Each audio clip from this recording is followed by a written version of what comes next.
기시다 일본 총리가 오는 7일 1박 2일 일정으로 방한한다고 하죠. 이번엔 어떤 의제가 오를까? 뭐 안보, 무역, 과거사 이슈 이런 것들이 많이 오르내리지만 또 하나 주목할 문제가 있습니다.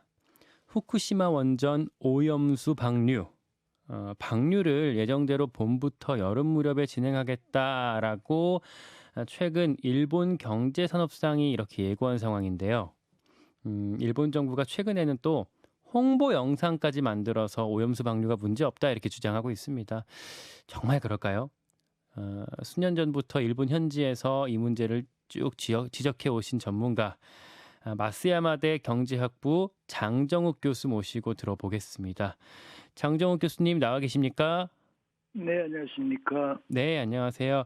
일본 정부가요, 그러니까 봄부터 여름 무렵에 방류를 진행하겠다. 그러니까 2달 안에 그러면 방류가 진행될 걸로 관측이 되는 거죠.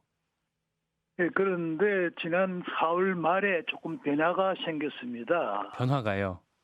네, 원래는 현재 부지 내의 저장 탱크의 약 3% 정도가 여유로 남아 있다고 그랬습니다. 네. 그 3%가 완전히 포화되는 상태가 여태까지는 올 가을로 예상을 하고 그 전에 버리겠다 해서 올 여름까지는 버린다는 말을 하고 있었죠. 예. 그런데 4월 말에 작년에 예상보다 비가 적었고 또 부지 내에 포장 공사를 하면서 원전 내에 들어오는 물이 줄으면서 예. 예상보다는 그 저장 탱크의 양이 차지를 않았다는 것입니다. 그래서 완전히 차는 것이 내년 6월부터 6월 정도 사이에 될 것이다 하면서 더 포화 상태의 기간이 늘어졌습니다. 지금 그 원전 오염수가 이렇게 저장 탱크 안에 보관이 되고 있는데 그 네. 탱크가 꽉 찰 거기 때문에 방류를 진행하겠다라는 게 일본 정부가 얘기했던 입장. 그런데 그 꽉 차는 시점이 예상보다 더 늦춰졌다라는 말씀이신군요. 네, 그렇습니다. 그래서 현재 일본 정부에서 특히 도쿄 전력은 올 여름까지 버린다는 방침은 변화가 없다고 그럽니다. 계속 말을 하고 있습니다만은 현재 늦어진 상태에서 그 지역의 후쿠시마의 어민이라든지 업조합들이 아주 강력하게 방류를 반대를 하고 있습니다. 아, 예. 그래서 이 사람들을 설득하려고 그러면은 꽤 시간이 걸릴 것입니다. 그래서 여태까지 자기들이 계속 방침을 고수하겠다고는 하고 있습니다만은 시간이 좀 더 많이 걸리지 않을까 저는 그렇게 생각하고 있습니다. 원래 우리가 관측이 됐었던 2달 안에 방류가 아니라 조금 더 시간이 걸릴 수 있다. 그런데 어쨌든 지금 일본 정부는 여전히 여름에 방류를 하겠다라는 입장은 고수하고 있는 거군요. 네, 그렇습니다. 또 하나 큰 걱정이 이 오염수가 국내로 흘러 들어올 수 있다는 점인 거잖아요. 흘러 들어오고 또 일본에서 잡은 생선들을 수입을 한다는 그런 문제점이 더 있죠. 2가지죠. 수입 수산물이 있고 방류된 것이 직접 오염수가 흘러 들어온다는 문제. 만약에 그 방류를 하면 바로 국내로 흘러 들어오는 건가요? 국내로 바로 물이 해류를 타고 들어올 수는 없다 생각을 하고 있고요. 예.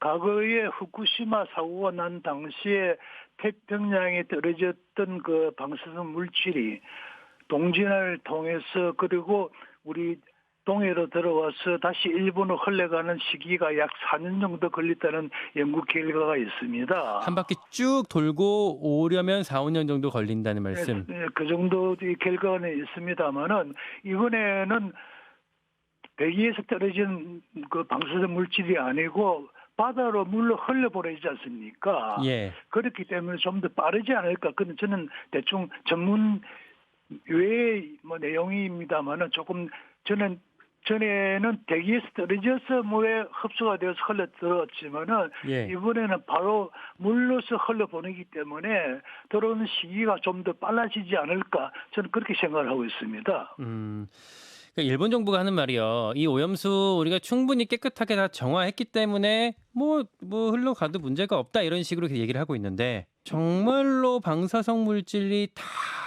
제거가 되고 정화가 되는 건지 이게 솔직히 좀 걱정이 되거든요. 일단 일본에서 그 제거하는 정화 장치를 알프스라고 합니다마는 네, 그 알프스. 장치를 가동을 하더라도 삼중수소는 제거를 하지 못합니다. 제거를 할 수가 없습니다. 삼중수소는 전혀 걸러지지 않아요. 전혀 걸려지지 않습니다. 그리고 나머지의 방사성 핵종이 약 현재로서는 자기들이 측정하는 것은 30가지고 예. 원래는 약 70가지 정도 됩니다. 그런 물질들은 일본 정부가 정한 방출할 수 있는 규제하는 그 기준치가 있습니다. 네. 그 기준치보다 조금 낮다는 것이지 완전히 없어지다는 것은 아닙니다. 그게 그러면 인체로 유입됐을 때 어떤 피해가 있을 수 있을까요? 제일 많이 나올 삼중수소죠. 예. 삼중수소는 외부 피폭은 거의 없습니다. 예. 피부를 통해서 약간 흡수되는 경우는 있습니다만은 네. 주로 음식을 통해서 들어온다든지 우리가 호흡을 통해서 들어오는 건데요. 예. 음식을 통해서 들어올 경우에 물론 그 삼중수소가 에너지가 그렇게 높지는 않다고 그럽니다만은 네. 몸속에서는 방어할 수 있는 피부와 같은 방어할 수 있는 그 백이 하나도 없습니다. 백이 없는 상태에서 예를 들어서 미크론이라는 100만분의 1m 정도의 아주 짧은 거리에 집중적으로 방사능으로 피폭을 시킵니다. 네. 암이라든지 이런 여러 가지 질병을 발생시킬 수가 없습니다. 낮은 선량의 피폭이 영향이 크다는 것이 많은 연구가 있습니다만은 예. 추진파들은 외부 피폭, 우리 밖에서 받는 피폭 그것만 생각을 하면서 내부에서 받는 이런 낮은 피폭의 영향을 거의 무시를 하고 있습니다. 그러니까 삼중수소의 위험성 중에서 이거는 이제 외부 피폭은 거의 어렵고 섭취를 해야, 그러니까 내부에서 좀 피폭이 일어날 가능성이 있는 부분이라고 말씀을 주셨는데 그러기 때문에 삼중수소라는 거는 아주 그 많은 양을 먹어야만 피폭이 되고 나머지는 좀 배출이 돼서 관리가 된다 이렇게 주장하는 의견도 있어요. 네, 그런 그 추진파들이 방사성 안전 신화에 좀 빠져 있어서 그렇게 이해를 하고 있는데요. 네. 그것은 부정하는 그 이론이 많이 있습니다. 그리고 소위 말하는 그 LNT라는 그 모델을 위해서 ICRP 국제 방사성 방호 햇볕조차 낮은 선량을 받더라도 피해가 일정하게 일어난다는 그런 그 모델을 아직까지 인정하고 사용을 하고 있습니다. 앞에 말씀드렸던 홍보 영상이요. 그러니까 일본 외무성에서 만든 영상인데 후쿠시마 원전에서 나오는 삼중수소의 양이 우리나라 고리 원전에서 나오는 삼중수소 양보다 더 적다라고 표기가 되어 있었어요. 그리고 고노다로, 그러니까 차기 총리로 거론되는 사람이잖아요. 이 사람이 직접 나와서 비슷한 주장을 합니다. 고리 원전이 삼중수소가 2배나 더 많이 배출이 된다. 이 말대로라면 사실 후쿠시마 원전에서 나오는 삼중수소의 양이 훨씬 적고 뭐 안전하다 이렇게 해석이 될 수 있는 말들을 하는 건데 맞습니까 이게? 아닙니다. 현재 그 주장은 각국에서 원전을 사용하는 각국에서 IAEA에 보고한 그 수치입니다. 네. 이 수치는 옛날부터 아베가 수상을 할 때부터 한국에 시비를 걸 때 들고 나온 자료입니다. 현재 고리라든지 월성에서 방류하는 삼중수소의 양이 후쿠시마보다 높은 것은 사실입니다. 사실인데 보통 사고가 나지 않은 정상 그 운전 중에 나오는 그 오염수라는 것은 보통 삼중수소를 포함해서 약 7가지의 방사성 물질이 포함되어 있습니다. 네. 그런데 후쿠시마 같은 경우에 짧은 방광기를 가진 핵종을 제외하더라도 최소한 일본 정부에서 공식적으로 인정한 종류가 약 70가지입니다. 정확하게는 69가지인데요. 네. 그런 많은 물질들이 나오는 것과 정상적인 운전에서 나오는 그런 물과는 성분이 다릅니다. 그 말씀대로라면 이 후쿠시마 원전이 위험할 수 있다라는 걸 드러내는 지표가 되게 여러 가지가 있을 텐데 그중에 조금 일본 정부 입장에서 선별적으로 우리 저 문제가 없다라는 부분만 딱 뽑아서 홍보를 하고 있다 이렇게 이해할 수 있을까요? 일본이 너무 지나치게 자의적으로 변명을 하기 위해서 뭐 자료를 꾸며냈다고 할 수는 없습니다만은 굳이 자기들 사정에 맞는 말을 그 숫자를 이용하고 있는 거죠. 또 하나, 이거는 우리나라 국책연구기관에서 시뮬레이션을 돌린 건데요. 이렇게 오염수가 북태평양 전체로 확산이 되더라도 우리나라 해역에서 검출되는 삼중수소 농도는 좀 미미할 거다. 그러니까 인체에 영향이 거의 없을 거다라는 식으로 발표를 했더라고요. 정말 괜찮은 걸까요? 일단 제가 숫자는 적을 것으로 보고는 있습니다. 네. 보고는 있는데 인체에 영향이 없다는 것은 조금 전에도 말씀드렸듯이 내부 피폭이 될 경우에는 낮은 방사능이라도 영향이 있다는 사실은 국제 방사성 방호 햇빛조차 인정을 하고 있습니다. 네. 그런데 없다는 사실만 자꾸 강조를 하는 그 사람들의 처음적 의도가 뭔지는 저는 조금 궁금합니다. 의도가 뭔지 궁금하다. 예. 일본 현지에 계시잖아요. 일본 현지 언론 보도나 일본 국민들의 반응이 주로 어떻습니까?